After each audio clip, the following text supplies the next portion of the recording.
ICT বিষয়ের এই যে এইচটিএমএল সম্পর্কিত ইউ ট্যাগ বা আন্ডারলাইন ট্যাগ কোন কাজে ব্যবহার করা হয়, তাই না?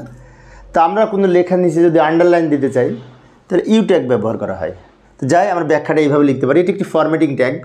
এই যে ইউ ট্যাগের গঠন এবং ব্যবহার কীভাবে করতে পারি, প্রথমে ব্যাখ্যা দিব যে ওয়েব পেজের কোনো লেখার নিচে এরকম আন্ডারলাইন আকারে উপস্থাপন করতে চাইলে ইউ ট্যাগের ব্যবহার করা হয়ে থাকে। এবং ইউ ট্যাগ একটি কন্টেইনার ট্যাগ, গঠনটা হবে ইউ ওপেন ইউ ক্লোজ, কারণ এর ওপেনিং ক্লোজিং উভয় ট্যাগই রয়েছে।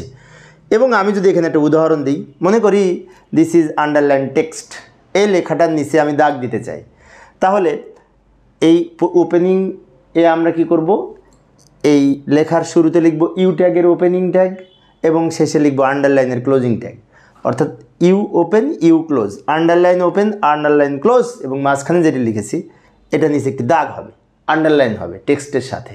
আচ্ছা, আমি এটা আউটপুট যদি দেখতে চাই, এই যে লক্ষ্য করি, এই যে output this is underline text, this is underline text, নিচে নিচে এই যে লেখার সাথে একটা দাগ হয়েছে এই ইউ ট্যাগ ব্যবহার করার কারণে। তো প্রিয় শিক্ষার্থী বন্ধুরা, এই অধ্যায়ে সৃজনশীল প্রশ্নের প্লেলিস্ট আমি ভিডিও ডেসক্রিপশনে দিয়ে রেখেছি, ওখান থেকে তোমরা সৃজনশীল প্রশ্ন দেখে নিতে পারবে। ধন্যবাদ সবাইকে।